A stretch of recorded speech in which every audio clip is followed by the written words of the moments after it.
Hola a todos, bienvenidos a este webinar, a esta jornada que se ha organizado de manera conjunta entre los profesionales, las asociaciones de pacientes y asociaciones de profesionales de errores congénitos del metabolismo.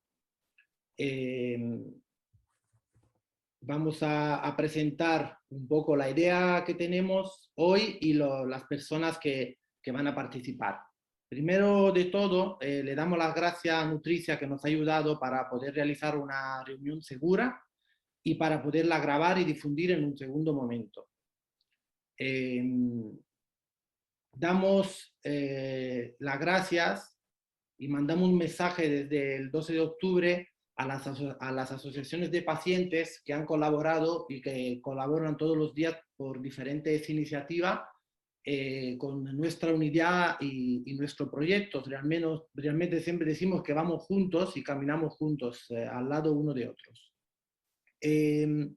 Lo que vosotros habéis estado acostumbrados toda la vida, que es vivir en emergencia o con problemas para resolver y ilusión de ir adelante, ahora estamos todos con esta pandemia, entendiendo quizás más lo que habéis estado luchando para vosotros y para vuestros hijos. Y una vez más os queremos mandar un mensaje que nosotros siempre estamos, y de hecho esta sesión nace de un mensaje que nos habéis enviado, una petición de ayuda, es decir, queremos información, queremos conocer cómo nos puede afectar el COVID, cómo nos puede afectar la vacuna de COVID, cómo va a ser la vacunación, a qué riesgos nos vamos a enfrentar.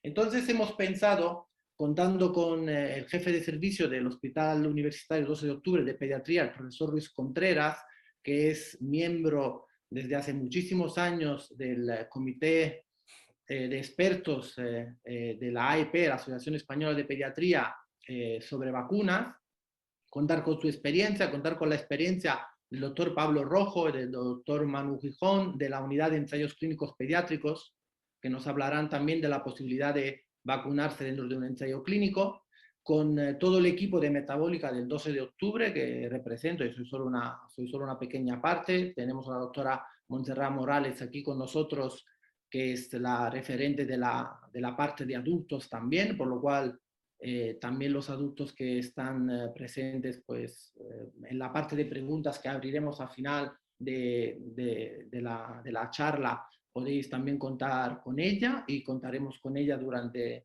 este taller. Y sobre todo, no último pero no menos importante, sino que la principal ilusión que tenemos hoy de tener también con nosotros al presidente de AECOM, profesor de pediatría del Hospital Valdesilla de Santander, Domingo Lamuño, que es presidente de AECOM, la Asociación Española para el Estudio de las Enfermedades Metabólicas Hereditarias. ¿De qué hablaremos y cómo está organizada esta charla? Vamos a tener 4 bloques de preguntas. Las asociaciones, tanto AEMMI como la Federación de Metabólicos y también Familia GA1.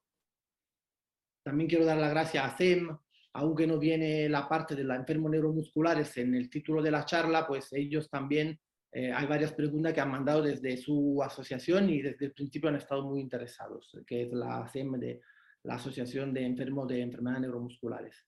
Nos habéis mandado unas preguntas, es así que hemos organizado este taller, y a estas preguntas vamos a contestar juntos con Domingo, Montse, Pablo y el profesor Contreras. Va a haber 4 bloques, unos generales sobre la seguridad y la eficacia de la vacuna, las varias vacunas que existen, qué se sabe pues, sobre cada una de ellas. Recordamos lo que pasa con las variantes, las incertidumbres que hay actualmente sobre AstraZeneca y sobre otras vacunas que todavía no han salido del mercado. Hablaremos después de los adultos con errores congénitos del metabolismo, cuándo vacunarse, con qué vacuna vacunarse y los riesgos especiales que puede haber en esta población. Y iremos luego a los niños, porque como sabéis, los niños se consideran por la mayoría de padres que nos preguntáis como los grandes olvidados de este proceso de vacuna COVID.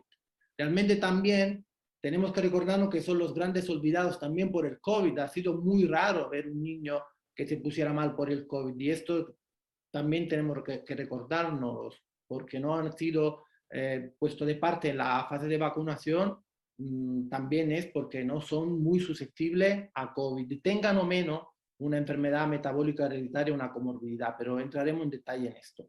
Y luego finalmente hablaremos de los ensayos clínicos, sobre todo de los pediátricos, porque todavía no se han realizado, pero van a empezar también en España.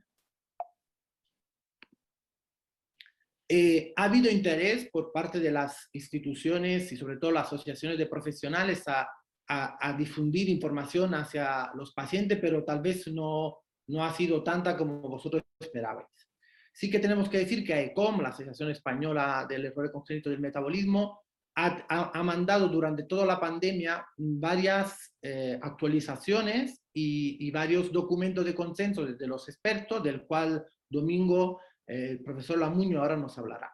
También desde la European Reference Network de enfermedades metabólicas hereditarias, desde el cual el 12 de octubre somos honrados de ser parte, pues también se han mandado indicaciones, pero la verdad que son indicaciones generales, que muchas veces no resuelven vuestras dudas. A veces la duda no está resuelta porque no se conoce mucho y todavía hay que esperar, pero vamos a intentar con las siguientes diapositivas pues de ir aclarando todo esto. Entonces, antes de ir a las preguntas, dejo la palabra al profesor Lamuño, que Muy bien. nos contará. Gracias, Marcelo. Simplemente, como presidente de la Asociación Española para el Estudio de Errores Congénitos del Metabolismo, pues primero agradecer a los profesionales del Hospital 12 de Octubre que hayan tenido, pues la deferencia de poner todo su conocimiento y sus recursos para poder discutir sobre las vacunas del COVID en este contexto. Nosotros, desde la Asociación Española para el Estudio de los Errores Congénitos del Metabolismo, lógicamente, desde el mes de marzo empezamos a emitir los documentos de aquellos aspectos que consideramos relevantes. En primer lugar, hablamos de cómo trataríamos a los niños con una enfermedad de COVID, cómo trataríamos a los pacientes adultos con una enfermedad de COVID, cómo identificaríamos pacientes de riesgo especial, cómo trataríamos de manejar los pacientes en diferentes circunstancias, sabiendo que nosotros, como profesionales, disponíamos de pocos datos. Hicimos recomendaciones para el tratamiento, hicimos adaptaciones, grupos de profesionales de AECOM, adaptaciones del hospital de día en algún grupo de enfermedades metabólicas, como son fundamentalmente las enfermedades lisosomales. Hicimos algún webinario como este para la vuelta al colegio. Muchos padres tenían miedo de cómo volver al colegio, cuándo volver al colegio, en qué circunstancias los niños podían o debían quedarse en casa. Y fuimos respondiendo a las necesidades de acuerdo a los datos de los que disponíamos y la participación desinteresada de todos los profesionales. Entre el 15 y el 20 de este mes elaboramos un documento consenso sobre la posición de AECOM respecto a las vacunas y es lo que está publicado en este documento. Realmente son muy pocos datos objetivos los que podemos utilizar para elaborar estos consensos, pero aplicamos nuestro conocimiento, nuestra experiencia y fundamentalmente pues hemos aportado los datos particulares que teníamos cada uno de nosotros con la cohorte o con el grupo de pacientes a los que seguimos. Y tenemos claro y meridiano que los pacientes con enfermedades metabólicas son pacientes que deben vacunarse. Hay muchos documentos que demuestran que los pacientes se deben vacunar de todas las enfermedades para las cuales haya vacunas, tanto para la gripe como para las enfermedades de calendario vacunal propias de los niños. Evidentemente, la vacuna del COVID no existe ningún tipo de diferencia o particularidad cuando tenemos que recomendar las vacunas. La enfermedad siempre será más grave que la vacuna a la cual se van a exponer nuestros pacientes. Evidentemente, tenemos muchas preguntas, tenemos dudas. Teníamos dudas sobre si la vacuna iba a modificar algún aspecto que posteriormente interferiría en una posible terapia genética. Y claramente tenemos, con la evidencia actual y hablando con los expertos internacionales, tenemos claro que no. Realmente las vacunas que utilizan adenovirus no tienen nada que ver con las partículas adenosociadas que utilizan otro tipo de partículas con nombres parecidos, pero que son diferentes y que utilizan también el antivirus. Y otras vacunas que utilizan modificaciones de las moléculas que se llaman pegilación o moléculas pegiladas, pues tampoco interfieren con las vacunas que utilizan moléculas pegiladas, salvo que la persona tenga alergia, lógicamente, a las moléculas pegiladas. Con lo cual, si una persona tiene alergia frente a una terapia basada en una terapia enzimática pegilada, lógicamente no debería utilizar una vacuna a este respecto. En resumen, desde ICOM tenemos claro que la vacuna es una necesidad y una recomendación que generalizamos para todos los pacientes, que evidentemente cada paciente tiene sus particularidades, fundamentalmente ligadas o asociadas a las comorbilidades, es decir, qué problemas tienen, además de su enfermedad metabólica, si tiene un problema cardíaco, respiratorio o muscular, que eso es lo que va a determinar probablemente muchos de los efectos ligados a la infección y muchos de los posibles efectos ligados a la vacuna. Las comorbilidades que presentan los pacientes son las que a día de hoy nos tienen que marcar la prioridad. Aquellos pacientes con enfermedades metabólicas que tengan grave discapacidad y grave dependencia entraron en un grupo prioritario, grupos 3, grupos 4. Aquellos pacientes que no tengan una grave discapacidad realmente tendrán que ser vacunados cuando les corresponda. Nosotros no tenemos la capacidad de elaborar diferentes estrategias para cada grupo de enfermedades. Habría que elaborar miles de grupos de pacientes diferentes. Y tenemos claro que lo que define la prioridad de vacunación es la discapacidad o comorbilidad asociada a la enfermedad metabólica. Otro tema del que discutiremos hoy es qué ocurre con los riesgos de trombosis asociada a alguna vacuna. Evidentemente, alguna enfermedad metabólica como la homocistinuria y muchas enfermedades con riesgo de descompensación, cuando están descompensadas, no deberían recibir la vacuna en ese preciso momento. Habría que esperar, como cualquier otra vacuna, a que desaparezca la infección, la coinfección, la fiebre, cuando hablamos de vacunas clásicas, y en este caso del COVID, pues esperaríamos a que la persona esté bien vacunada.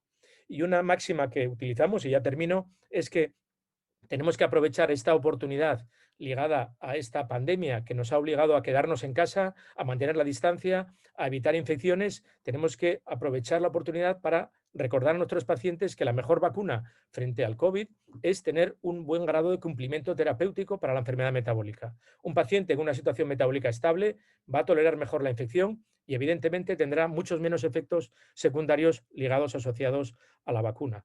Por tanto, recomendamos la vacuna en general para los pacientes metabólicos. La prioridad dependerá de las comorbilidades asociadas y que un elemento fundamental es un adecuado control metabólico para prevenir las complicaciones asociadas a una posible infección. Y nada más, yo me uno aquí a dar las gracias y a lo que vayamos comentando a lo largo de esta presentación. Yo tengo algunas preguntas que me pasaron desde la Asociación de Pacientes Metabólicos que posteriormente a la presentación que nos va a pasar el doctor Bellucci, pues vamos a utilizar. Vamos a tener tiempo para responder a todas las preguntas que nos han ido llegando. Muchas gracias, Marcelo.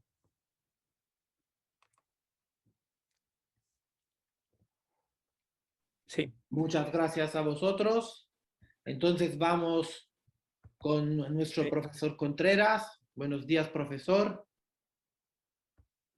Buenas tardes. Sí. El audio, profesor, está el micrófono en mute. No lo sé, sí. Sí, es que lo había silenciado. Perfecto.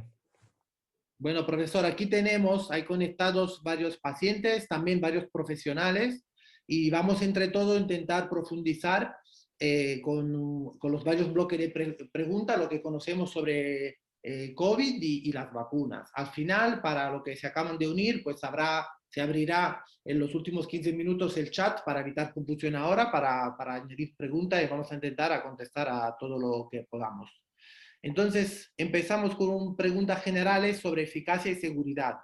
Y una pregunta que nos mandaron los pacientes es que, además de las vacunas RNA, como la Pfizer y Moderna y AstraZeneca, ¿qué se sabe sobre las otras vacunas existentes? ¿Van a salir nuevas vacunas? ¿Hay otras vacunas importantes? Bueno, sí, tenemos en lista de espera inmediata vacunas pues, como por ejemplo la de Johnson & Johnson, que es una muy buena vacuna basada también en adenovirus 26. Tenemos la vacuna rusa, que probablemente acabe entrando en Europa también, la Sputnik, que es una vacuna también basada en dos adenovirus 5 y 26. Y a mí especialmente me gusta muchísimo la vacuna de Novavax, que es con proteína purificada, O sea, únicamente lleva la proteína modificada, la espícula, el spike, y es una vacuna que en los ensayos clínicos ha sido la que menos efectos secundarios ha dado. Y bueno, yo creo que esas son, y luego ya pues están todas las del grupo español, están las vacunas intranasales, que probablemente son las que por simular más la vía natural de contagio deberían ser, entre comillas, las más efectivas, porque también deberían proteger frente a todo tipo de infección, no solamente frente a la infección sintomática. Y yo creo que vacunas tenemos a la espera tantas y tantas vacunas que desde luego lo que no nos debe preocupar es la escasez de vacunas. La verdad que, profesor, lo que usted nos decía es que mientras en la sociedad hay mucho pesimismo sobre que nos llegan las vacunas y miramos con envidia a Israel o Inglaterra, deberíamos ser optimistas por haber podido conseguir vacunas tan efectivas en tan poco tiempo. Bueno, yo creo que esto ha sido un triunfo de la ciencia, básicamente. Y también diría, fíjate, que también de las compañías farmacéuticas, algunas de las cuales han arriesgado muchísimo. Compañías que eran muy pequeñas, como Moderna, bueno, han puesto toda la carne en el asador y que se ha jugado casi la supervivencia de la compañía, ¿no? Yo creo que esto ha sido un triunfo y esto, desde luego, ya ha cambiado para siempre todo el proceso de elaboración de las vacunas, con toda seguridad. Profesor, entonces para hablar del éxito, como somos científicos, hablaremos de datos, ¿no? Y sí, seguimos con la otra pregunta. ¿Es posible contagiarse una vez recibida la segunda dosis por la vacuna, que son de 2 dosis, o después, vamos, de la pauta de vacunación eficaz? Sí es posible contagiarse. Hay claramente algunos casos descritos, pocos, poco después de recibir una segunda dosis. Es bastante difícil contagiarse y la idea que tenemos que tener es precisamente no volcarnos en la idea de si hay algún caso. Siempre hay algún caso. En medicina, cuando se ponen millones de vacunas, pues siempre habrá un efecto secundario grave, siempre habrá alguno que se volverá a infectar. Realmente lo que tenemos que ir es valorar lo contrario. ¿Cuánto nos protegen, ¿no?, las vacunas, incluso frente a la infección? No solamente ya frente a la enfermedad grave, que sabemos que son todas unas vacunas extraordinarias que protegen frente a hospitalización y muerte, sino frente a la infección. Cada vez hay más evidencia de que también tienen una protección muy alta. Ha salido un estudio muy reciente de los CDC, ¿no?, donde se sigue con PCR a sanitarios que reciben la vacuna, con lo cual se detecta cualquier tipo de infección, sintomática o asintomática, y lo que demuestran es que la protección frente a cualquier tipo de infección, sintomática o asintomática, de 2 dosis es superior al 90% y con una dosis al 80%. Yo creo que ese dato es mucho más importante que el contrario, porque siempre va a haber un 2, un 3, un 4% en lo que va a ser posible, después de recibir la vacuna, que se reinfecten, algunos porque no han respondido, como pasa con el sarampión, como pasa con todas las vacunas. Siempre hay un pequeño porcentaje que no responde por alguna razón. Y casi nunca nos fijamos en lo contrario, ¿no? Qué buena es la vacuna de la varicela, pero bueno, sabemos que hay varicelas de brecha en vacunados, no pasa nada, ¿no? Yo creo que habrá algún caso, pero lo contrario es lo que nosotros tenemos que apoyar. Si la gente se va a vacunar, se va a superar de sobra pues, el efecto rebaño, ¿no? Por lo cual también circulará menos el virus y aunque alguien no responda a la vacuna, ¿no? Aunque se contagie, será diferente. Los datos mejorarán. Y hay muchas diferencias dependiendo de la vacuna, profesor, de la eficacia. Esto que hablan, usted la última vez que nos reunimos nos decía que realmente dependía del ensayo, pero a veces AstraZeneca había demostrado que era mejor del 70% de que se hablaba al principio. Sí, vamos, yo creo que frente a la enfermedad grave, cuando se mide enfermedad grave como hospitalización o muerte, son todas vacunas extraordinarias muy parejas. Y luego, frente a la infección, bueno, AstraZeneca es de las que también ha demostrado ya desde el ensayo clínico, que siguió a algunos pacientes con PCR y luego lo ha demostrado en la vida real, protege frente a la infección. La vacuna de AstraZeneca, yo siempre he dicho que era injusto llamarla la vacuna mala porque es una muy buena vacuna. Bueno, ahora tiene la alerta esa que habrá que ver en qué queda. Yo podría hacer una Aquí, pregunta. Sí. Una pregunta. Sí, Domingo, claro.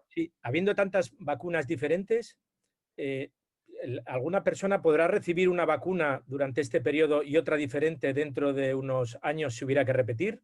¿O realmente puede haber algún tipo de problema por ese aspecto? Claro, yo creo que tú me lo preguntas, Domingo, por lanzar la pregunta al aire. Yo creo que eso Claro. lo conoces tú perfectamente. No, no va a haber ningún problema. Incluso se están haciendo ensayos clínicos con una vacuna y luego después la segunda dosis con una vacuna diferente con objeto de obtener respuestas inmunes más amplias y más protectoras, porque cada vacuna ofrece alguna cosa diferente. Todas son muy buenas, pero todas son diferentes. De momento nos quedaremos con una, ¿no? Para este año por lo menos, no creo que vamos a tomarnos más de una vacuna. Sobre los efectos adversos, es una de las cosas que preocupa mucho los pacientes, es cuáles efectos adversos son conocidos de manera científica hasta ahora. Pues los efectos adversos en la vida real se han correspondido con lo que se habían visto en los ensayos clínicos. O sea, lo que se ha visto, bueno, pues es que se puede tener fiebre, malestar general, mialgia, cefaleas, y luego ya, pues en algún grupo de pacientes, algún efecto más raro, ¿no? Pues se ha visto, por ejemplo, sobre todo en personas que han padecido la enfermedad, adenopatías, alguna adenopatía supraclavicular, alguna adenopatía axilar, pero básicamente han sido los de los ensayos clínicos, con la única excepción del tema que a todos nos preocupa, ¿no? Que son los acontecimientos estos trombóticos del seno cavernoso que se asocian a trombocitopenia en mujeres jóvenes, sobre todo en mujeres jóvenes. Esa es Profesor, ¿nos podría explicar sobre esto con más detalle? Porque yo creo que en casa, pues leer esto de los periódicos a los padres, a los pacientes, a los médicos que nos están escuchando, pues igual no tienen todo el conocimiento que tiene usted sobre esta alarma en concreto. Bueno, esta es una alarma no resuelta todavía y esto obedece a que se ha visto que algunas personas jóvenes, mujeres especialmente, pues han presentado un problema trombótico que no es frecuente, sobre todo trombosis del seno cavernoso, ¿no? Que son una especie de venas que todos tenemos en el cerebro y que además se acompaña de una disminución de plaquetas, que es un cuadro raro. De todas formas, quiero decir que yo oí por televisión, o sea, porque al final también uno tiene la información al presidente español de neurología, de la Asociación de Neurología, y él decía que estos acontecimientos trombóticos que se dan en mujeres jóvenes, la trombosis del seno cavernoso. Bueno, pues hay acontecimientos que se dan en un determinado grupo de edad, o sea que no es tampoco tan raro que afecten a estas mujeres más jóvenes la trombosis del seno cavernoso. Lo que sí que parece es que es más frecuente que en la población general. Pero hay muchas veces que en medicina lo que parece ser una asociación causal, de causa es únicamente una asociación temporal. Y yo creo que eso es un poco lo que está valorando la Agencia Europea del Medicamento y otras agencias, porque se corre el peligro de que en este momento cosas que han cambiado. Esta es una enfermedad que nos ha cambiado todo. Ahora mismo no vemos, por ejemplo, sepsis meningocócica. Han disminuido en España el 90%, según los últimos datos, la sepsis meningocócica. Claro, esto ya sé que no es lo mismo, ¿no? Pero quiero decir que hay muchas cosas que se pueden prestar a confusión y que los que no somos expertos no somos capaces de valorar, pero bueno, es lo que decía anteriormente. No sabemos si algunas de estas personas estaban infectadas previamente de manera a este respecto, sistemática. yo creo una cosa importante para explicar a la gente es que los ensayos tienen un tamaño muestral grande, en torno a 30.000 personas, pero no puedes juntar a millones de personas para el ensayo clínico. Entonces, efectos raros de una vacuna no se ven hasta después de que se aplica a una población muy grande. Entonces, yo creo que para eso lo que se está haciendo, y eso la gente tiene que estar tranquilo, es que se hace vigilancia de los efectos y por eso están apareciendo estas posibilidades, como ha dicho el profesor Ruiz Contreras. Es decir, que... Pero hablamos de una frecuencia muy baja, ¿no? Porque todavía hoy han vacunado personas con AstraZeneca, ¿no? No está bloqueada de momento. Claro, la frecuencia tan baja que tú en 30.000 personas, que es un número alto de un ensayo clínico, no detectas. Entonces podría ser. Eso es. Hasta ahora es una por cada alrededor de 1 millón de dosis de estos acontecimientos raros, porque hay otros fenómenos trombóticos más comunes que son exactamente la misma frecuencia que en la población general. Solamente son estas formas más raras que son los que se están investigando. Yo creo que a ver en qué queda finalmente. Pero que eso no es raro. La vacuna de la polio, por ejemplo, se sabe que la vacuna de virus vivos de la polio producía por cada 2,5 millones de dosis una enfermedad paralítica, que como dice el doctor Rojo, ¿no? Pues eso solamente se vio cuando se vacunó a millones de personas y no es imposible de detectar. Muy bien. Pregunta sobre efectos secundarios a largo plazo. Claro, pues los ensayos no tienen mucha duración. ¿Cuánto tiempo tiene de observación tenemos sobre los efectos secundarios a largo plazo? Muy poco, no hay ninguna vacuna. Esto además hubo una conferencia que no sé si la viste, que era una conferencia, una entrevista muy bonita que le hicieron 3 periodistas o 4 jóvenes, Anthony Fauci, presidente o el director del INH americano, ¿no? Donde se le hacía esta misma pregunta, ¿no? Y bueno, os digo lo que decía él, que es un poco lo que se conoce con las vacunas. No hay efectos secundarios que aparezcan a los 5 meses después de vacunado. Todos los efectos secundarios que aparecen con las vacunas generalmente aparecen prácticamente el 100% dentro del primer mes de la vacunación. Otra cosa es que luego sean progresivos y una vez que se inicien pudieran mantenerse, pero y desde luego en los 3 meses el 100%, pero yo creo que más del 99% en el primer mes. O sea, una persona que no la haya aparecido después del primer mes de la vacunación se puede despreocupar tranquilamente porque no le va a aparecer otra cosa que no le haya aparecido en el primer mes después de la vacunación. Esto es muy interesante conocerlo con su larga experiencia en vacuna. La próxima pregunta también nos puede contestar Domingo, que pues es una pregunta que va más en específico con las enfermedades metabólicas, considerando que los pacientes a veces pues, no pueden tomar determinados excipientes o principios activos por mecanismos de intoxicación.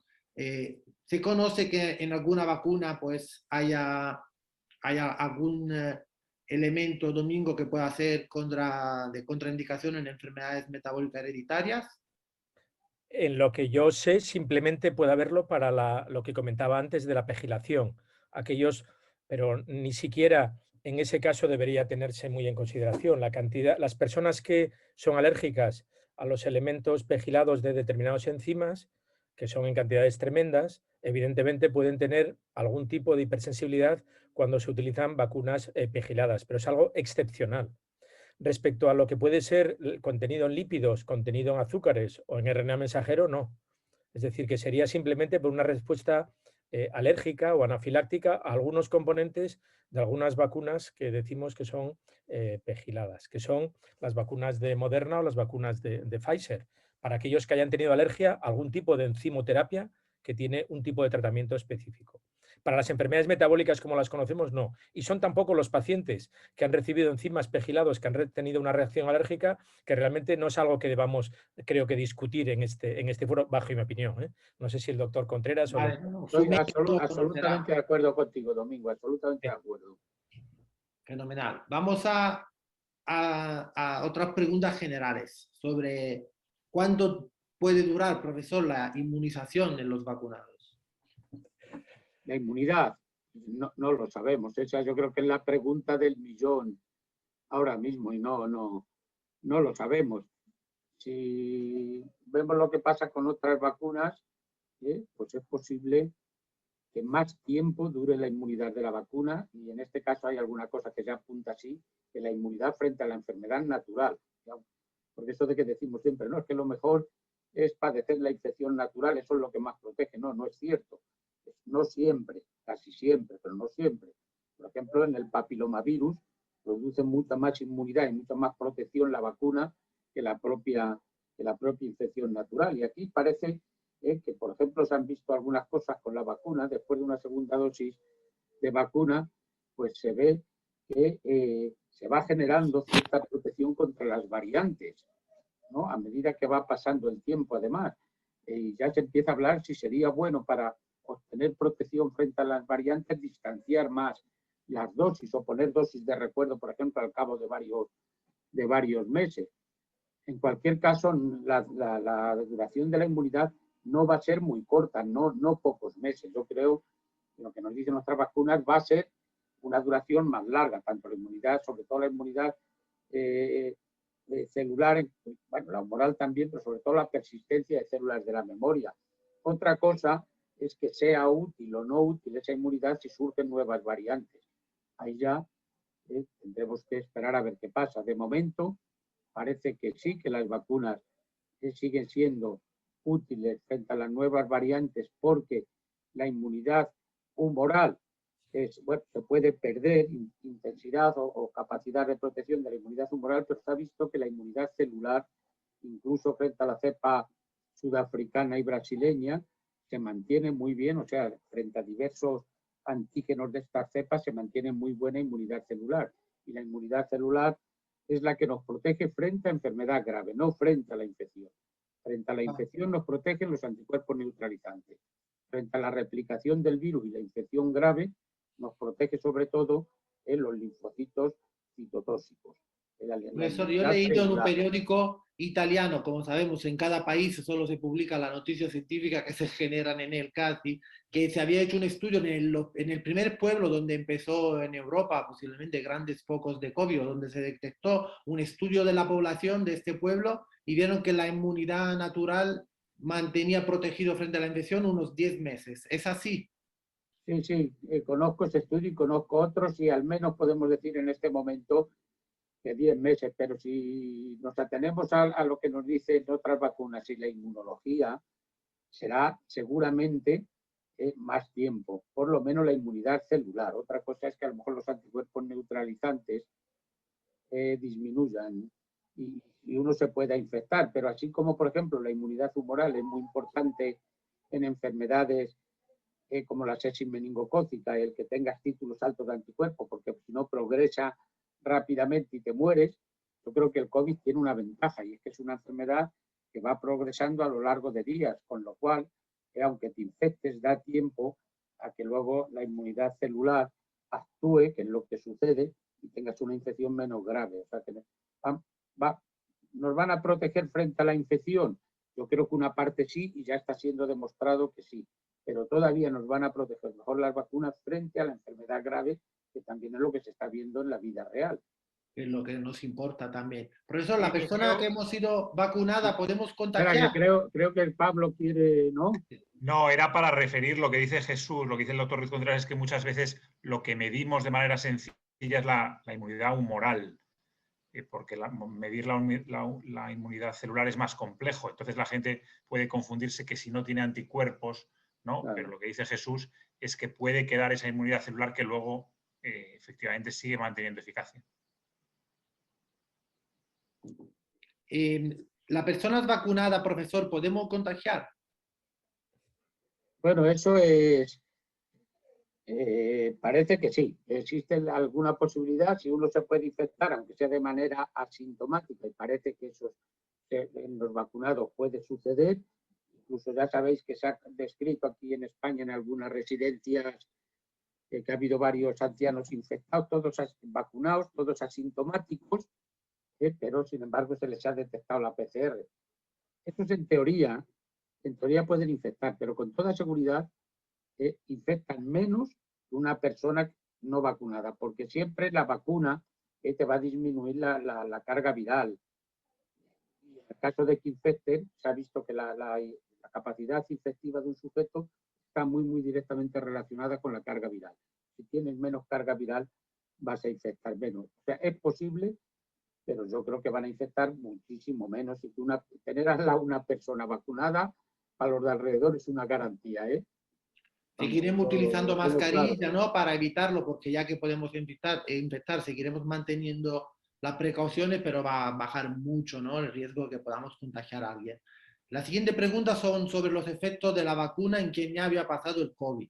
Y ambos, tanto yo como usted, podemos contestar, porque ambos pasamos el COVID y antes estuvimos vacunados. Y yo personalmente tuve fiebre bastante respuestas muy diferentes, ¿eh? Efectivamente. Yo estuve con fiebre a cada dosis una semana, pero me gusta tanto el trabajo que fui a trabajar casi todos los días. El profesor, usted estuvo mejor, ¿verdad? Yo no tuve fiebre, me gusta menos el trabajo, pero también fui a trabajar todos los días y yo estuve mucho mejor. Pero eso es la diferencia, es porque tú eres joven y yo soy viejo, Marcelo. Y los jóvenes tienen más efectos secundarios a la vacuna. Seguimos con preguntas interesantes. Ya vamos al grupo de pacientes al cual se dirige este encuentro. Entonces hablamos del COVID, también podemos dejar un espacio porque a veces también nos pregunta cómo cursa el COVID en ellos o también cómo podría cursar la vacuna, si se sabe algo. Entonces vamos a hablar ya no solo de enfermedades metabólicas, como dice Domingo, no podemos ir a pequeños grupos porque pues hay muchos pacientes y no se puede hacer una priorización infinita de enfermedades. Daremos conceptos que son válidos para la mayoría de enfermedades genéticas realmente. Entonces, lo que nos preguntan, ya que las vacunas pues tienen componente genética, por lo menos en el nombre, en lo que se transmite desde en los periódicos, ¿le puede afectar genéticamente a quien la recibe o podría generar problemas con futura terapia génica que se están desarrollando para estas enfermedades genéticas? Bueno, yo creo que Domingo lo ha dicho antes de forma impecable, ¿no? Y yo creo que es él el que lo tiene que decir. Ya, vamos, yo creo que estábamos todos de acuerdo con lo que ha dicho. Claro, evidentemente una cosa es el RNA mensajero que no va a interferir en absoluto y otra cosa puede ser los vectores, la forma en la cual este material genético se introduce. Se utilizan vectores para las vacunas, se han utilizado vectores adenovirus. Comentaba el doctor Jesús Ruiz que la vacuna rusa utiliza 2 tipos de vectores diferentes, con lo cual se asegura que no va a haber anticuerpos neutralizantes que impidan que la vacuna sea efectiva. Pero bueno, la mayoría de ellas utilizan un adenovirus, que puede ser un adenovirus de un animal que realmente no es un virus humano, un adenovirus. Las terapias genéticas que se utilizan ahora mismo no son de adenovirus, son de adenovirus asociados y lentivirus. No va a existir ningún tipo de problema por haberse puesto una vacuna por adenovirus. Todos pasamos infecciones por adenovirus y no por ello tenemos problemas en el futuro para una terapia genética. Claro que evidentemente cuando nos hagan terapia genética los que la necesitemos o la necesiten, pues probablemente utilizarán determinados vectores y ya nos ocuparemos de ver cómo minimizamos la respuesta inflamatoria, cómo minimizamos la presencia de anticuerpos neutralizantes. Pero no hay que tenerle miedo a esta vacuna para una terapia genética futura. Realmente no tiene ningún sentido. Muy bien. Vamos, y respecto a las vacunas de ácido de RNA, deciros un poco a todos que el problema no es que el RNA dure en el organismo y se pueda quedar, el problema es que no dura nada, ¿no? El problema es que una vez que entra se degrada rápidamente, por eso ha habido que envolverle en esas nanopartículas, ¿no? Porque es tan lábil, tan inestable, que con nada se destruye. Si agitas en un tubo así un poco, por eso los transportes tienen que ser exquisitamente controlados, porque simplemente la agitación pues destruye el RNA, o sea, de ese RNA que se inyecta, vamos, que la gente esté seguro que en muy pocos días no hay ningún vestigio de eso, ahí no queda nada. Y tenemos más problemas para muchas infecciones virales respecto a lo que puede ser modificación genética que lo que puede ser una vacuna de las que estamos utilizando. Es decir, que una infección por una mononucleosis o por un virus de ese tipo puede tener más efectos o más impacto desde el punto de vista genético que una vacuna RNA frente al COVID-19. Vamos a hacer la siguiente pregunta también a la doctora Morales y a Domingo. Se han puesto en campo iniciativas desde AECOM para intentar contestar en futuro a esa pregunta. Nos preguntan si los pacientes con enfermedades mitocondriales, miopatías o enfermedades metabólicas de nuestros centros han tenido el COVID y cuál ha sido la respuesta, la evolución y la secuela. Si estos datos se podrían tener a nivel nacional o internacional. Domingo. Bueno, la respuesta sobre los pacientes, lógicamente, la doctora Morales tiene más información que nosotros. Yo puedo conocer para algunos pacientes que tenían algún tipo de enfermedad metabólica, con fenilcetonuria, alguna acidemia orgánica, o pacientes que tenían una glucogenosis tipo 5, que han tenido el COVID y no han tenido ninguna diferencia respecto a otros pacientes. Respecto a la forma de registrarlo, pues evidentemente, lo sabes bien y ya lo has dicho, desde la AECOM estamos recogiendo datos de los pacientes que han tenido infección o respecto a las vacunas para presentarlos en el congreso que tendremos en diciembre. Pero a día de hoy tenemos muy poquitos datos. Probablemente la doctora Morales, de la experiencia particular de sus pacientes con enfermedades mitocondriales que han tenido COVID, pues nos podrá comentar algún aspecto concreto. Pero hay iniciativas de recoger los datos. Aún no tenemos información para decir nada significativo, pero la experiencia personal personal y de otros miembros de ICOM que nos han transmitido es que no ha habido una diferencia significativa respecto a otros tipos de pacientes. Montse, ¿estás Lo que hemos visto en la consulta, sabéis que tenemos un grueso de pacientes con enfermedad mitocondrial amplio, más o menos llevamos unos 130 pacientes con enfermedad mitocondrial adultos, y lo que hemos visto es que se comportan como el resto de la población, es decir, no modifica el que tengan una enfermedad mitocondrial el que se presenten de una manera u otra. Los que son más niños, los que son más jóvenes, incluso aunque estaban muy afectados porque eran pacientes más dependientes, han tenido sorprendentemente infecciones muy leves, que eran a lo mejor los pacientes que nos daban más miedo porque eran mucho más frágiles, y sin embargo se han comportado como niños de 18 años, de 19 años, de 20 años, con infecciones muy leves. Y los pacientes adultos, igual, no el tener la enfermedad mitocondrial es lo que les ha cuestionado cómo iba a ser la evolución, sino más la patología que tenía asociada. Si tenían una gran enfermedad pulmonar o una gran enfermedad cardíaca, era lo que podía cambiar. Es verdad que casi todos los pacientes metabólicos estáis muy acostumbrados a confinaros y para vosotros ha sido, me imagino que complicado, pero ya tenéis más experiencia en esto de intentar confinaros, porque no solo la infección por el COVID es importante para vosotros, sino cualquier otra infección viral, y en general se habrá infectado como un 10% de los pacientes que tenemos en la consulta, y casi todo el mundo ha tenido infecciones leves, como le correspondía a la edad de la mayoría de ellos. Y comentar, para añadir únicamente, que la población pediátrica este año ha tenido más salud en general que otros años. Es decir, que la distancia y el cuidado del colegio ha hecho que este año muchos niños metabólicos se descompensaran menos.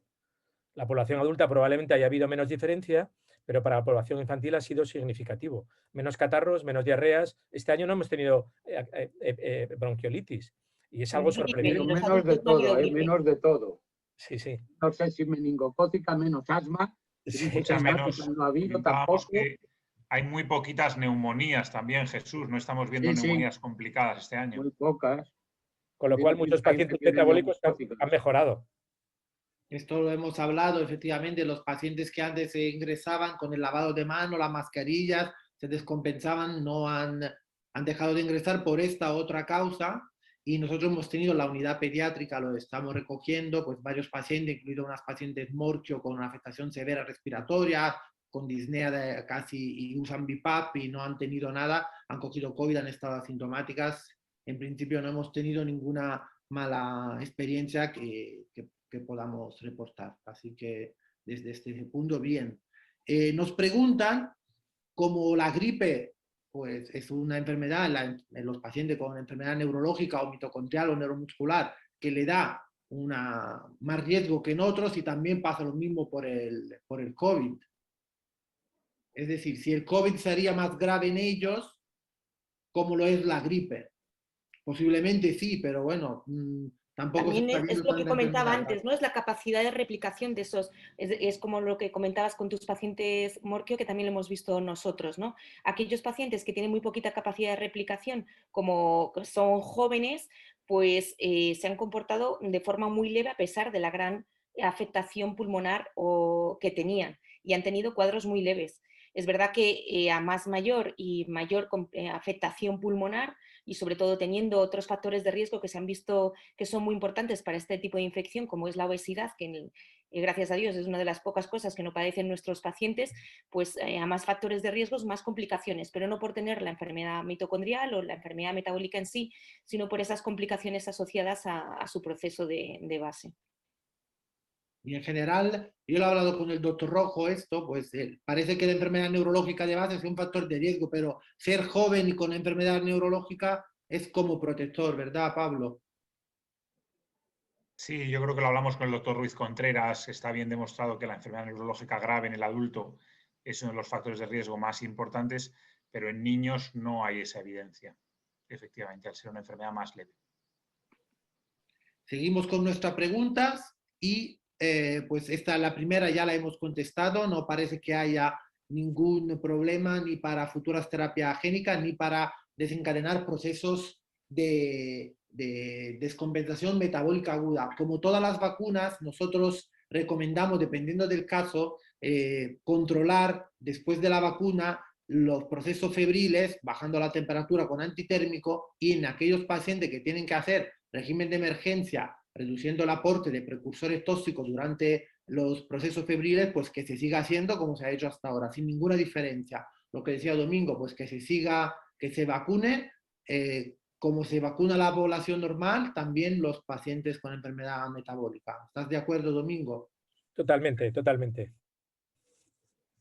Preguntan, y es una pregunta que nos puede parecer un poco rara, pero la verdad que cuando alguien está enfermo y sabe que es portador de un defecto celular, que es en el caso de la enfermedad mitocondrial, la deficiencia de la producción energética, se pregunta, ¿este defecto de producción energética de mi célula harán que responda peor a las vacunas? Profesor, ¿hay algún dato?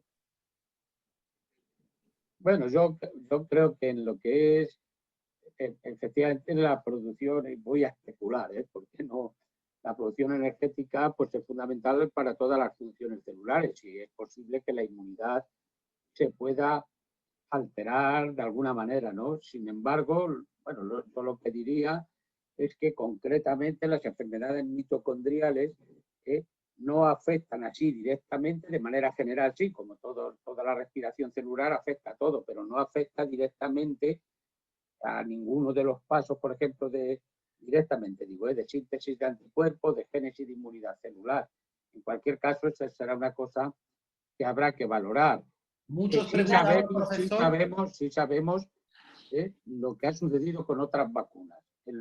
Y con otras vacunas, los pacientes con estas enfermedades metabólicas, los pocos trabajos que hay nos dicen que responden de una manera sensiblemente normal, parecida a la población general. Y esto no debería por qué ser diferente, ¿no? No sé, Domingo, no sé que vosotros seguramente habéis leído más y tenéis más experiencia de esto, o Pablo, ya habéis... Yo creo que de todas formas tampoco hemos visto en los pacientes con enfermedad mitocondrial mayores datos de infección, ¿no? A lo largo de su vida padecen muchas enfermedades intercurrentes, pero no tenemos constancia de que hagan más infecciones que el resto de la población, por lo cual deben de hacer anticuerpos para esas infecciones. No se comportan como pacientes inmunodeprimidos. Tienen muchas complicaciones, pero no como pacientes inmunodeprimidos. Lo que nos hace pensar que su producción de anticuerpos ante las enfermedades debe ser correcto. Y no hay ningún dato, ¿no?, que tengamos para pensar que sea diferente contra el COVID. Yo creo que es así por la gran mayoría, pero estaba preguntando, lo pregunto a Domingo, que te veo que querías intervenir. No. Estoy pensando en la propiónica o en un Pitstone, que serían casos raros donde se sabe que hay una leve alteración del sistema inmunitario, pero pues estos pacientes siempre se han vacunado y no han presentado las enfermedades para las cuales han sido vacunados y de todas formas... Exacto, eso iba a comentar, que los niños con metilmalónica o propiónica se vacunan y tienen una inmunidad equivalente a la población general. Yo creo que eso está estudiado, además. Está estudiado y hay varias publicaciones que demuestran que tanto acidemias orgánicas como ciclolaurea, su pauta de vacunación es igual y la tasa de respuesta, tanto humoral como celular. A veces una acidemia orgánica en una fase aguda va a tener una neutropenia o una leucopenia, pero es una descompensación aguda. Evidentemente, a nadie se le ocurre vacunar a un niño con una acidemia orgánica descompensada, como no nos vacunamos de la gripe cuando tenemos fiebre o una coinfección. El uso de corticoides, profesor Contreras, que algunos preguntaban, sobre todo los enfermos neuromusculares que a veces usan pauta de corticoides crónicos, pues va a alterar, aumenta el riesgo de efecto adverso o la respuesta a la vacuna. ¿Esto está estudiado? Bueno, está estudiado con otras vacunas. Los efectos adversos no los aumenta, son vacunas al ser inactivadas muy seguras, no hay ningún problema y sí que pueden dar lugar a disminución de la respuesta inmunógena de la vacuna, sobre todo cuando son dosis más altas de las consideradas inmunosupresoras, de 2 miligramos por kilo de peso y día, o 20 miligramos de prednisona o su equivalente, ¿no?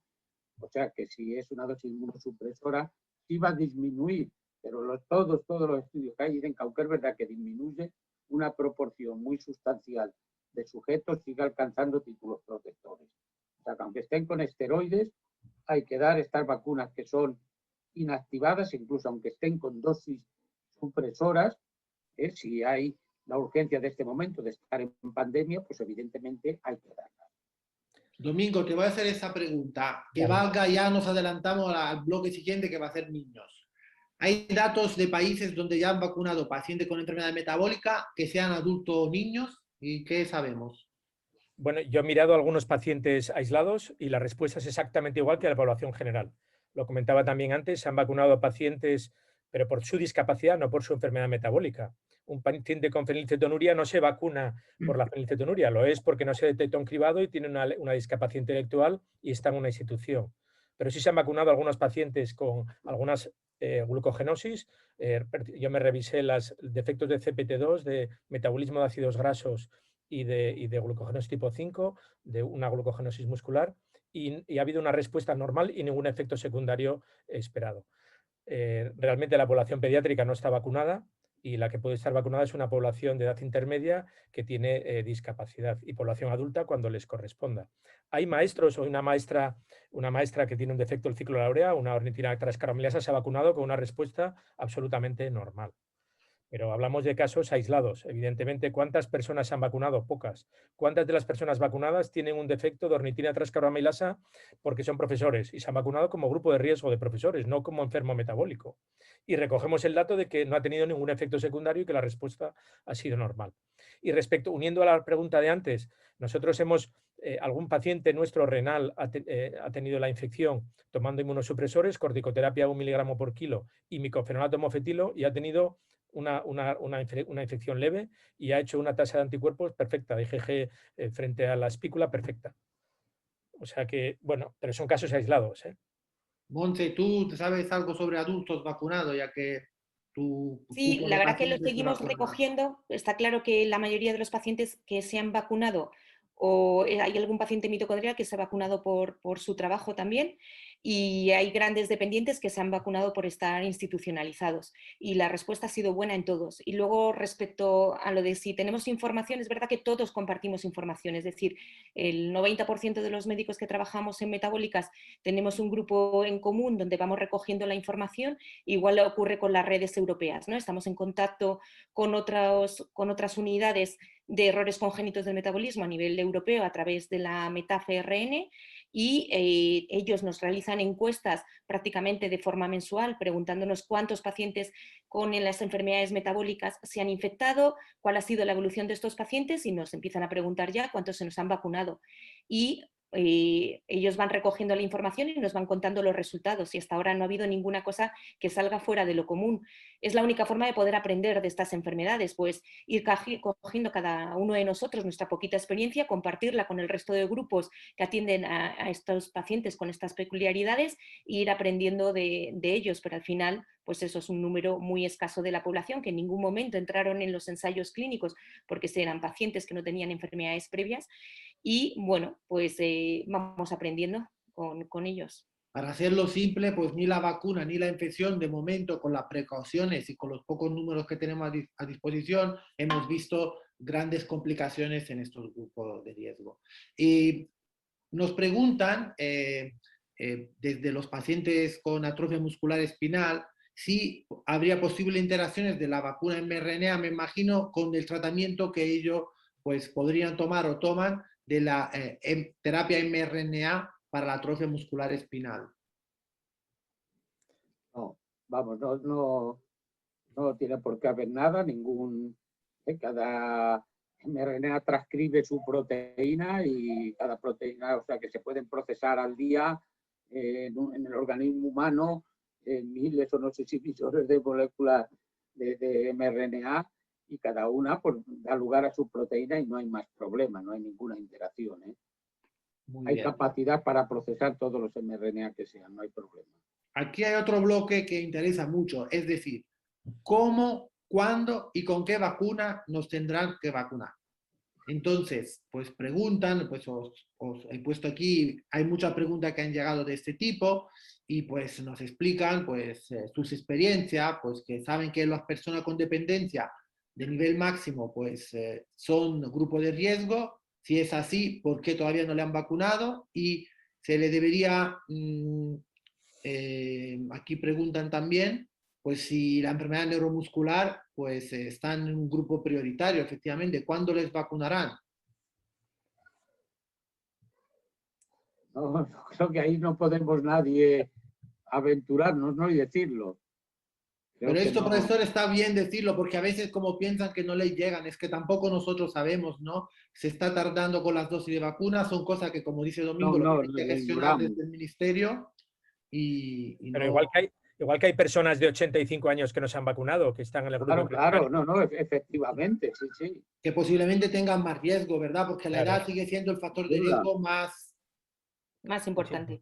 Y luego que lo que se ha empezado a vacunar en muchos sitios son los grandes dependientes y sobre todo los que estaban institucionalizados en residencias, porque compartían residencias muchas veces con pacientes mayores y ya que entraba la vacunación iban a todos al grupo de ancianos y al grupo de pacientes más jóvenes con gran discapacidad institucionalizados y por lo menos de mi grupo de pacientes son los que han tenido como la vacunación más rápida. El resto de grandes dependientes que viven en domicilio, yo creo que las vacunas les están llegando un poco más tarde porque habían empezado por esas instituciones. Irán en el grupo de gran dependientes, como hemos dicho en un principio, no por su enfermedad de base, sino por la situación de comorbilidad que tengan y luego el resto pues según con sus comorbilidades, contando que además dependiendo de la comunidad autónoma, incluso del barrio, ¿no?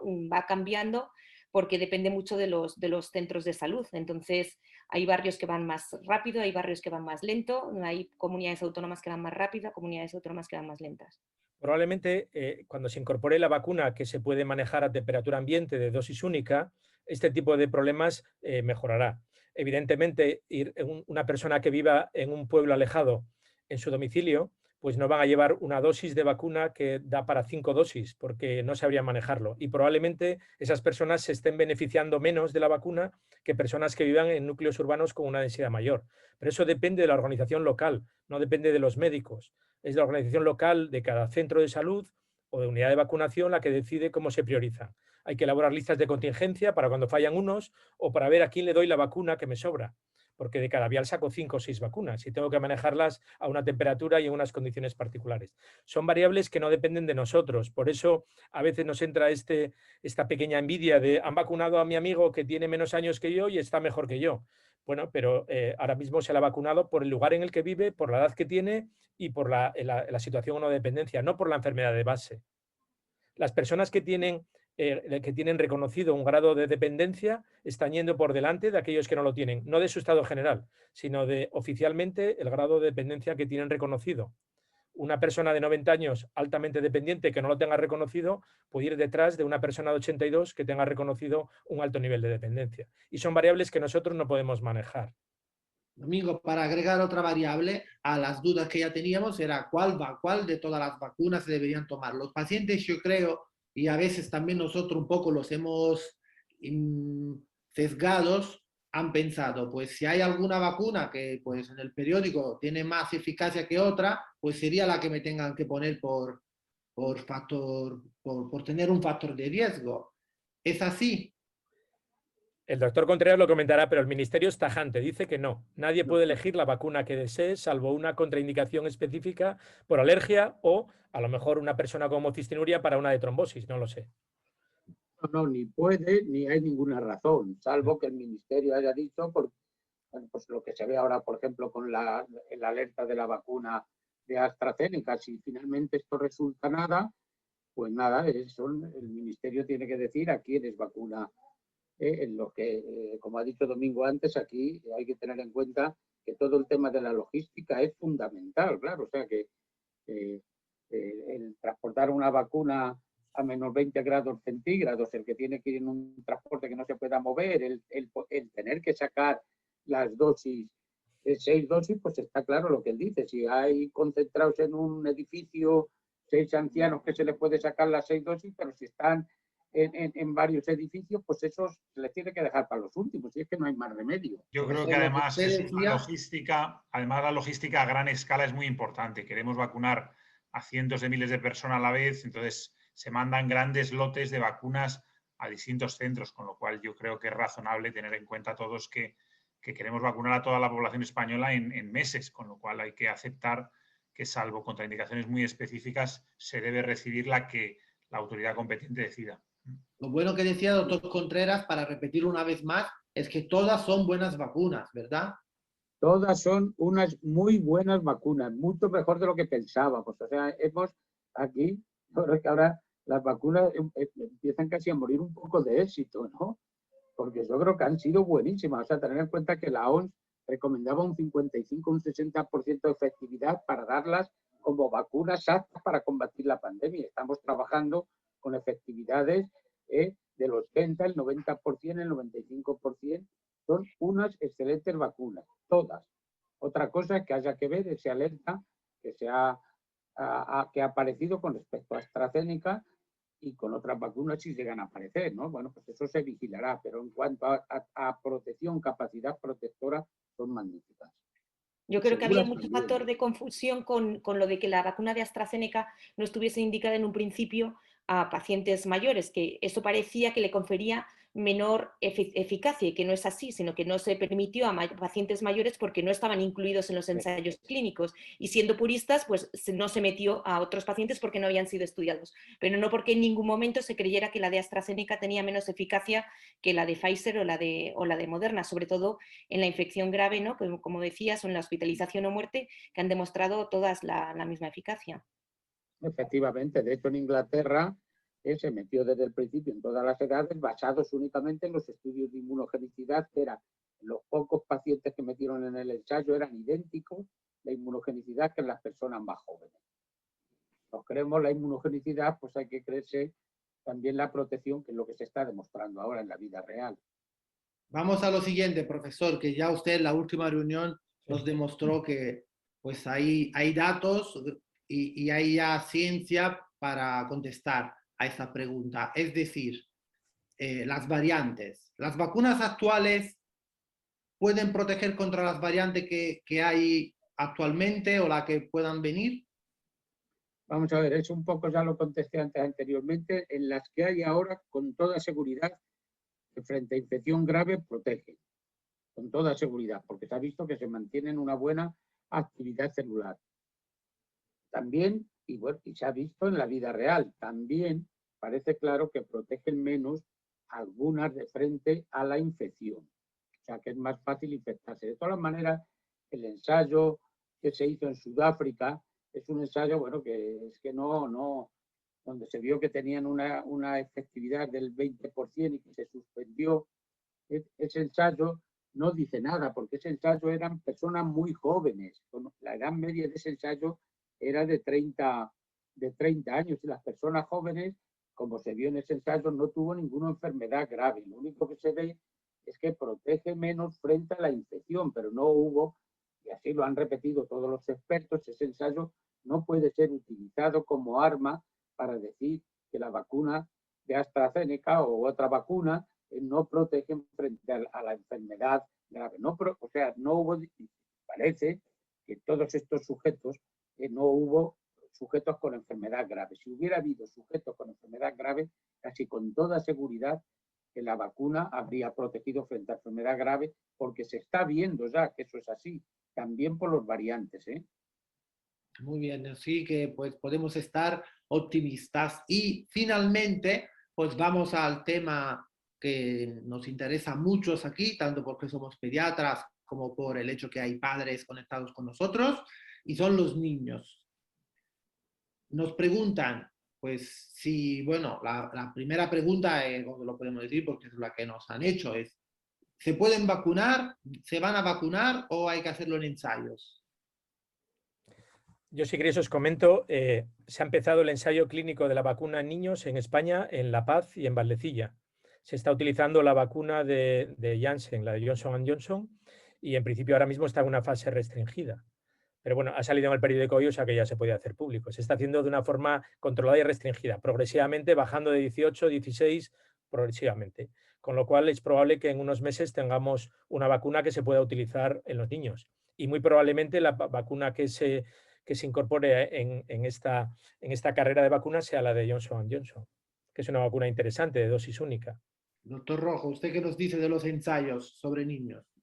Sí, bueno, lo primero es decir efectivamente que los niños cercanos a los 18 años, los adolescentes, es verdad que, pues bueno, ya hay alguna de las vacunas que está aprobada por encima de los 16 años, o sea que eso tiene sentido. Y niños con pesos cercanos o por encima de los 40 kilos, pues bueno, una autoridad competente puede recomendar su vacuna. Pero para los niños pequeños, para los niños que estamos hablando de 2, 5, 6 años, recordad de nuevo que la enfermedad por COVID es muy poco grave en general.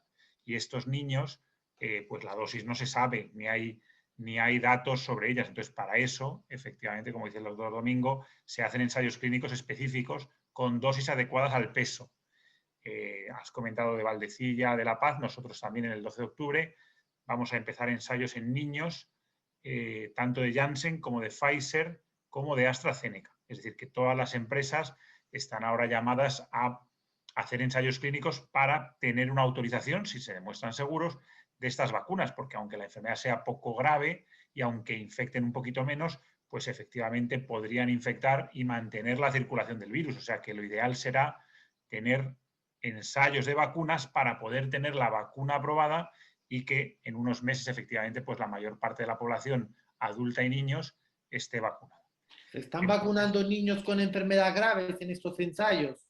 Entonces, lo que ocurre en los ensayos, eso es lo que iba a comentar lo siguiente, es que se intenta inicialmente coger grupos de niños que se llaman sanos o que tengan una enfermedad bien controlada. Entonces, por ejemplo, la de Janssen o también la de Pfizer, está también el doctor Gijón, que ha estado revisando los protocolos, permite incluir los niños que tengan las enfermedades crónicas controladas, ¿de acuerdo? Por ejemplo, un niño diabético con la diabetes muy bien controlada puede entrar en un ensayo clínico. Un niño con una infección por VIH que tiene bien controlada la infección VIH puede entrar en el ensayo clínico. Con lo cual, las enfermedades metabólicas que tengan no tengan una encefalopatía grave, una enfermedad renal grave, otra cosa, podrían entrar. Pero eso, bueno, los ensayos clínicos requieren una serie de cumplimientos por parte de las familias, que es una cosa voluntaria, por supuesto. Hay que firmar un consentimiento informado y requiere algunas extracciones precisamente para comprobar la inmunidad, ¿de acuerdo? Entonces, lo que nosotros decimos, como está haciendo La Paz, es que los que estén interesados en participar en ensayos, pues se pueden poner en contacto con nosotros o a través de Marcelo o a través de otras unidades. Es una cosa, como he dicho, voluntaria, pero necesaria, porque si no tenemos ensayos clínicos en niños, no se aprobarán las vacunas para los niños y entonces no podremos vacunar a los niños. ¿De acuerdo?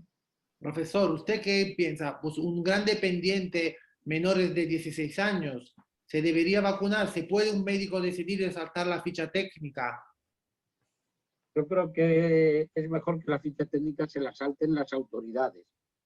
Con todo y eso, pues yo tengo que decir que la ficha técnica los médicos no las hemos saltado, pero mucho mejor si se la saltan las autoridades, o sea, porque eso, la ficha técnica es siempre emitida por un organismo regulador y ellos lo dan porque se ha hecho para que sea así según los ensayos clínicos. Entonces nos deberíamos atener a eso. Pero ¿qué es lo que sucede? Bueno, que los servicios públicos de salud pueden hacer interpretación dado un momento y decidir que utiliza la vacuna, y eso lo estamos viendo, pues, por ejemplo, en el Reino Unido cuando empezó a utilizar con 2+1 la vacuna de neumococo, que no se utilizaba todavía en ninguna parte, era la ficha técnica era 3+1, 2+1 luego se incluyó más tarde. Tienen que ser las autoridades. Ahora, yo creo que en una situación, un gran dependiente de 15 años, que pueda además estar en una circunstancia en la que el contagio pueda ser fácil por diversas razones, yo creo que ese, en un consenso entre padres y médicos, se podría vacunar. El problema es dónde sacan la vacuna, ¿no? Porque es que esta no es una vacuna que haya stock en los hospitales, en las farmacias para poder alcanzar esa vacuna. Pero de alguna manera creo que eso debería estar contemplado, el que a un chico de 15 años, que puede ser de un peso, como decía Pablo antes, superior a uno de 17 años, se le pudiera vacunar si el riesgo es alto por su enfermedad y si el riesgo de contagio, por lo que sea, es también alto. Lo que sí le recordamos a las familias es que lo que no hemos visto es una mayor gravedad de la infección. Los niños no suelen tener enfermedad grave y todo esto no nos tiene que llevar, además, habiendo poca vacuna, y lo que decía el profesor Contreras, la dificultad de encontrarla y no siendo algo amenazador para los niños, de estar calmos porque pues no hay esta urgencia, no lo vemos como una urgencia vital para ellos y entonces igual hay que ganar tiempo y hacer las cosas con cabeza, ¿verdad, profesor? Sin saltarnos nosotros. Yo recordaría, por ejemplo, que en los datos que tenemos a día de hoy, la letalidad de esta infección en niños globalmente oscila, dependiendo de los diversos estudios, entre el 0,2 y el 0,6%, y es una letalidad que es inferior a la de la gripe o inferior en los niños, a la del virus respiratorio sincitial. O sea que bueno, yo creo que eso de alguna manera sí que nos debe tranquilizar. No estamos en una enfermedad que sea muy frecuente que nuestros niños tengan un curso grave, sino todo lo contrario, ¿no? Y con eso, bueno, pues podemos estar, como tú dices, Marcelo, relativamente tranquilos. Ahora, ¿hay que vacunar a los niños, aunque sea una enfermedad? Ya lo ha apuntado Pablo. Yo creo que sí, ¿no? Porque, primero, porque a medida que se vacune toda la población general, todas las infecciones van a ir a los susceptibles, que van a ser los niños. Segundo, ¿no? Porque es evidente que es importantísimo mantener espacios educativos seguros y eso solamente se puede hacer con la vacuna. La escuela para los niños es fundamental. No me voy a detener, las razones las conocemos todos y hay que mantener espacios docentes seguros. Los colegios tienen que ser seguros. Y luego, por lo que hemos dicho anteriormente, si no queremos que aparezcan variantes, hay que evitar que haya circulación. Cuando haya circulación y replicación va a haber variantes. La única manera de que no haya variantes es vacunar, vacunar y vacunar, y vacunarnos todos, incluyendo los niños, y vacunarnos todo lo que haga falta. Si hacen falta dosis de recuerdo, pues dosis de recuerdo. Esa será la única manera de evitar que aparezcan las variantes. ¿Los ensayos, Pablo, en Estados Unidos ya llevan tiempo en niños o estamos empezando en paralelo con ellos? Estamos empezando prácticamente en paralelo. Hay algunos, lo ha comentado antes Domingo, hay algunos ensayos que empiezan con una fase 2 en la que solo se incluyen 50, 60 niños y a veces se hacen solo en un país, pero realmente están empezando ahora mismo, casi a la vez que en Estados Unidos. Y luego hay una fase más grande en la que se incluyen 2.000, 3.000 niños y que es en la que a veces entramos nosotros, pero es prácticamente en paralelo. Yo entiendo que, claro, como los niños tampoco pues son de la población más susceptible, aunque hubiera vacuna ahora mismo, tampoco se vacunaría, por lo cual habrá que esperar y tener calma y, bueno, seguir usando mascarilla, distanciamiento y tener todavía un poco más de paciencia. Pero hay un tema, perdona, en esta diapositiva que hay preguntas, si es posible vacunar a un niño de 15 años con una enfermedad neuromuscular o si es conveniente vacunar a un niño con una distrofia muscular de Duchenne. Evidentemente, ninguno de los dos está dentro de los criterios de vacuna. Otra cosa diferente sería que un chico grande que tenga una comorbilidad, tenga una insuficiencia respiratoria muy marcada, pues su médico decide hacer una solicitud al respecto, pero él no dispone de la vacuna. Tiene que solicitarlo y tendrá que ser por la circunstancia particular de esa persona, asumiendo que se sale de la ficha técnica. Y lo hace no porque tenga una enfermedad neuromuscular o una distrofia muscular de Duchenne, sino porque tiene una insuficiencia respiratoria grave que requiere ventilación asistida. Exactamente. No por la enfermedad de base. Voy a mirar en el chat si hay alguna pregunta no contestada. Hay una pregunta interesante, esta última, que si tiene sentido esperar a que aparezca una vacuna mejor o vacunárselo con la que nos corresponda. Es la última pregunta que aparece ahora en el chat. Sí. ¿Debemos vacunarnos cuando nos llamen por nuestra edad o esperar a que aparezca la vacuna española o la de la nariz? En mi caso, con 50 años, tendría que esperar hasta agosto. Igual tiene que esperar más o menos, no lo sabemos. Pero esa es la pregunta. No sé si el doctor Contreras.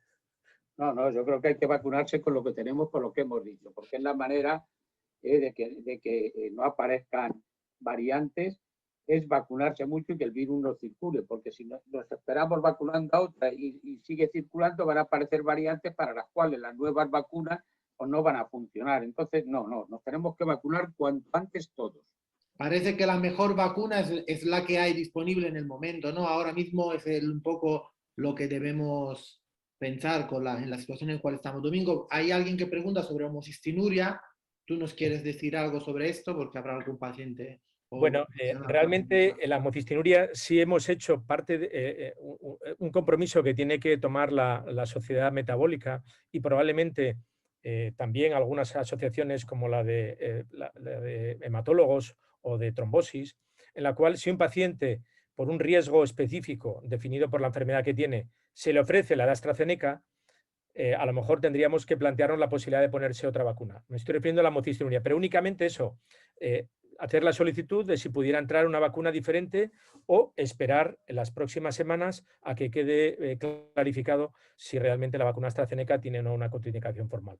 A día de hoy nosotros nos hemos posicionado como que las personas con homocistinuria, en la medida de lo posible, no se vacunen con la vacuna de AstraZeneca, los que tienen homocistinuria, pero que se les garantice poner la vacuna disponible de otro tipo lo antes posible. Pero eso es una recomendación no basada en evidencia científica, está basado simplemente en recomendaciones de sentido común. Bueno, pues yo creo que es importante y yo estoy de acuerdo con esa recomendación, ¿eh?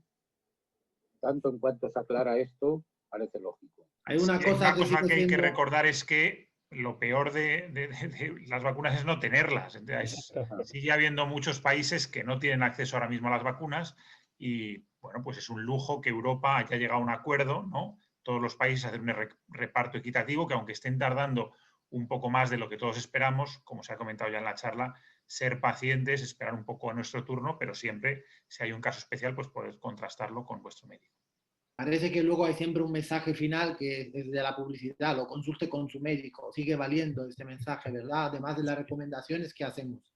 Hay que decir que desde ICOM habéis sido ejemplares porque desde el principio uno os habéis mojado con sugerencias diciendo que pues esta infección no parecía, y acertando, muy grave en niños, que había que sobre todo tener cuidado en una pequeña parte de paciente con comorbilidad grave y que no dependía de la enfermedad de base, sino de la comorbilidad asociada, pues la enfermedad neurológica o la edad también, a tener en cuenta. Ahora sobre la vacuna también habéis sido prudente, habéis evitado el pánico, Domingo, la verdad que creo que todo el mundo lo hemos pensado, pero te quiero felicitar públicamente porque ha sido ejemplar, evitar de caer en la trampa del alarmismo y basarse en evidencia y en la prudencia.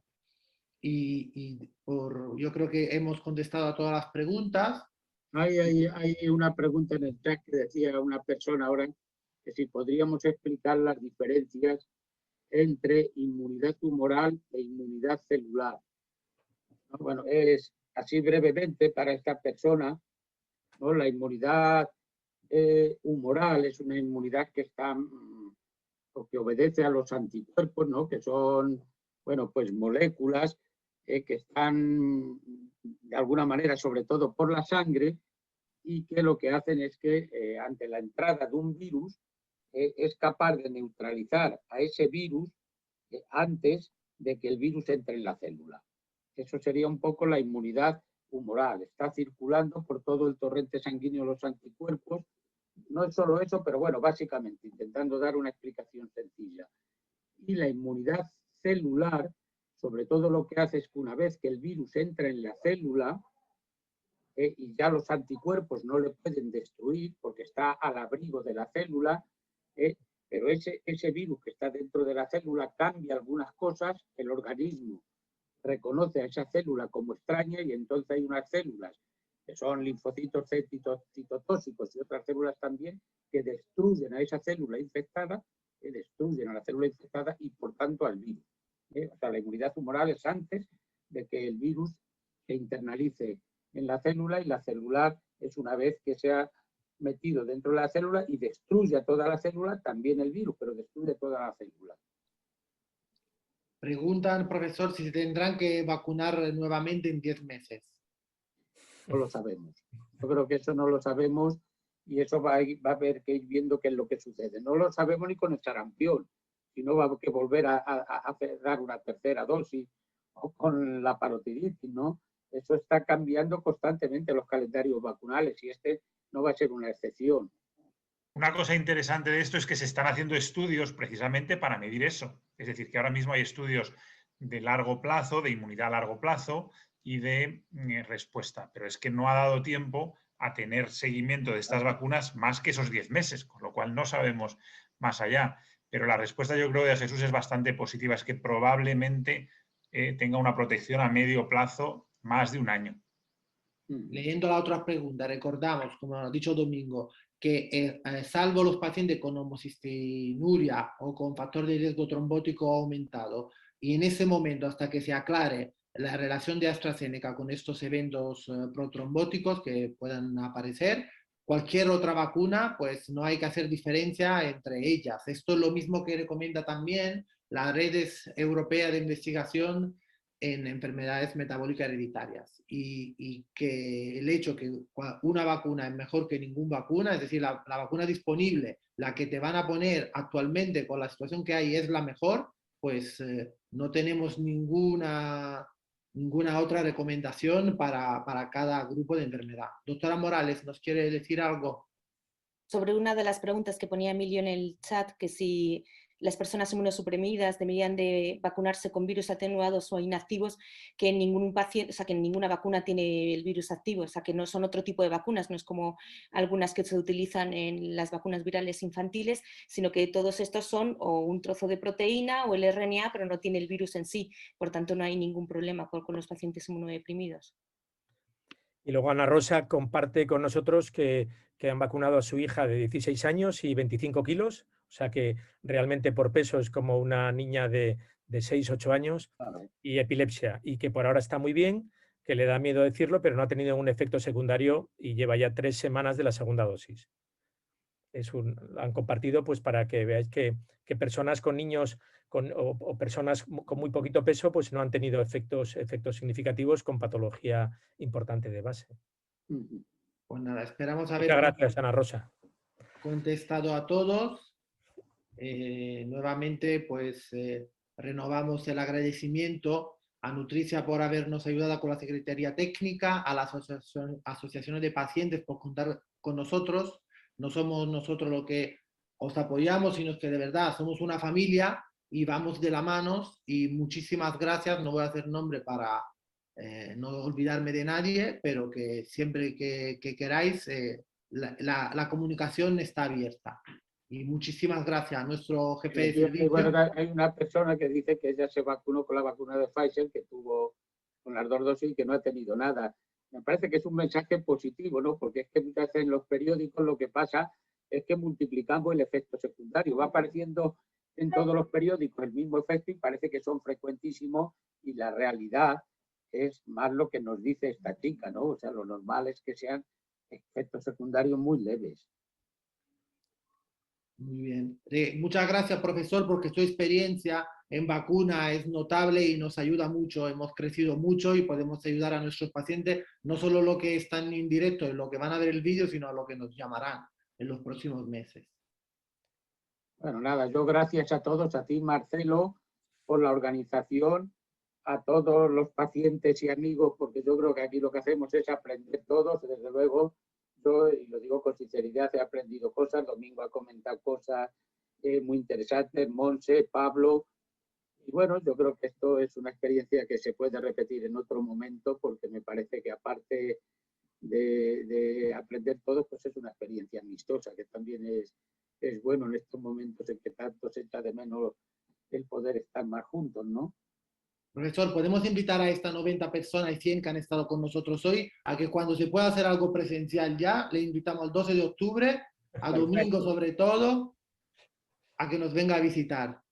Perfecto, Marcelo. Tú que eres además el Relaciones Públicas del Servicio de Pediatría, ya quedas encargado de eso. Vale, pues ahí... De pediatría y del de adultos, le dejamos para todo. También le dejáis bolsa al de adultos. El de adultos también, sí, que se le da muy bien. Pues muchas gracias a todos. Domingo, ¿nos quieres saludar? Nada, muchísimas gracias. Enhorabuena a todo el equipo del 12 de octubre, representado por el doctor Jesús Ruiz, lógicamente, Marcelo, Pablo también también Manuel Gijón, que estaba por ahí escondido, y a todo el equipo del 12 de octubre. Desde AECOM, pues no podemos más que unirnos a este tipo de acciones y agradeceros la colaboración, y también a la Federación de Enfermos Metabólicos y la Asociación de Glutáricos, Neuromusculares, Mitocondriales, etcétera. Y a Nestlé a Nutricia, por el apoyo que nos han dado, el soporte que nos dan para esta presentación. Muchas Que ha gracias. sido fundamental porque ha habido algún tentativo esta vez también de boicotear. Pues También. ha habido, profesor, ha habido. ¿También ha habido? Pues Ha bueno. habido, yo lo he bloqueado. Bueno, pues muchas gracias, Manuela. Un abrazo a todo el mundo. Venga, un abrazo, adiós. Adiós.